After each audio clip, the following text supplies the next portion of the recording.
here is some Trump fans from this is from the Duluth, Minnesota Trump rally, and there was a lot of emotional reaction from these Trump supporters. And, here's the thing. MSNBC is checking it out, and they're here.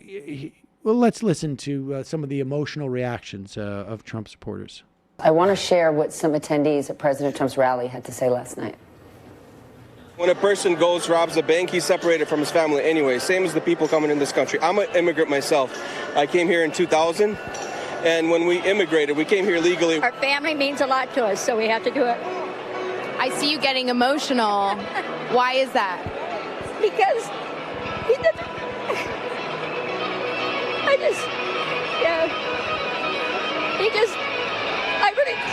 He tries so hard, and so many people are so down on him. My God, won't someone please care for the children?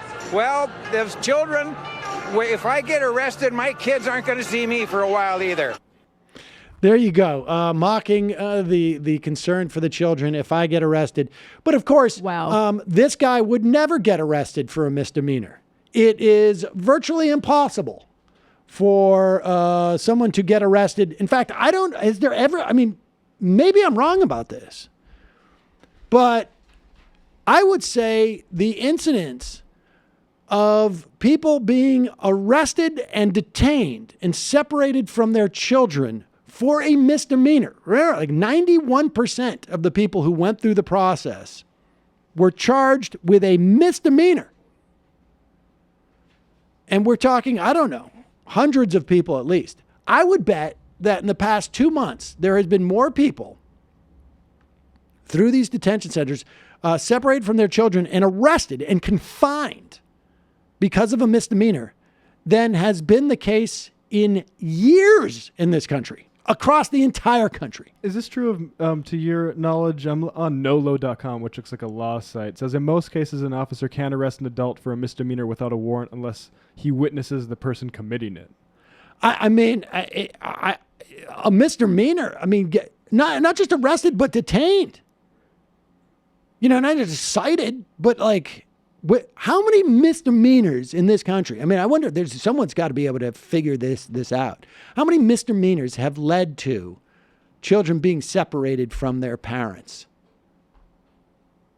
I would guess probably close to zero. See the racial breakdown of that too. Yes, exactly. I like how he mocks us for having an emotional reaction to children being ripped away from their parents and possibly not given back, as if there's any other reaction one should have to that. There is a huge amount of conservatives I've noticed that think this is all the Democrats playing politics and fabricating an issue. Yeah, totally. It sucks. All right, since we're talking about racists and not very bright people talking about Donald Trump, let's go. Let's let Fox and Friends take us to a diner in Duluth to talk to a guy who doesn't seem to know anything about the issue, but feels pretty strongly about it. President Trump says we need a wall. We do, because a country without borders, like Tim says, isn't a country. Pause it. A country without borders is a country. And you would actually have to travel in time all the way back to right this moment. In fact, you wouldn't have to go backwards anywhere. But you would have to travel across the Atlantic Ocean to see this continent called Europe.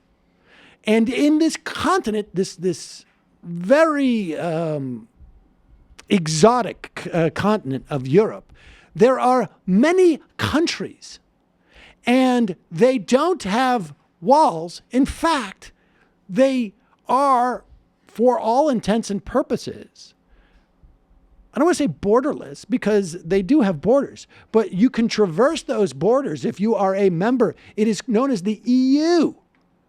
Now, maybe this young man, who is, I think, at least in his 60s, has not heard of the EU. But you can go, and they share a currency even, and you can go from this country, France, and you can just drive into Germany. And do you know what they stopped you for the papers? They don't stop you for the papers. They don't. You can have states without walls around them, apparently. Like, this guy should recognize that at least. Just what small is a steps. State without conceptual. a border? Right. I mean, how does, you know what organizes these a country? That would be like our laws and the way that we, our policies. And, but it isn't literally the physical border. I mean, I guess you could argue like things are a little bit blended with Canada. A little bit too blended. But wait, continue here. We have to have our borders set up in such a way that we keep the people out who are going to do us harm. We've seen time and time again that the people coming in commit crimes. Pause it. Actually, no, you haven't seen this. You've been told it. You've been told it by that guy probably sitting at your table from Fox News that they commit crimes. But the truth is that they commit crimes at a lower rate than probably the kids down the street from you who live in your high school. There should be Fox segments like, what's the damage? That's just like the damage we've done to this country, and they just interview their viewers. Exactly. I mean, so he's misinformed about just about everything he's said so far. And as far as the compassion thing, President Trump just signed an executive order keeping the families together. My feeling is, good, send the whole family back. Understood. I want to get Linda before. Yeah.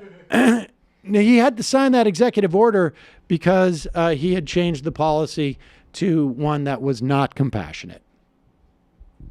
My vibe from this video is they were like looking for some kind of white working class milieu, like some kind of down home opinions. And it just kind of, I don't know, I just kind of had an epiphany right then where like, I talk a lot about how, liberals, Democrats use identity politics as a way to avoid dealing with class. And I believe that. But so do Republicans, right? Like they use white identity politics as a way to avoid dealing with class and as a way to imply that all white people have the same interests when in fact they don't.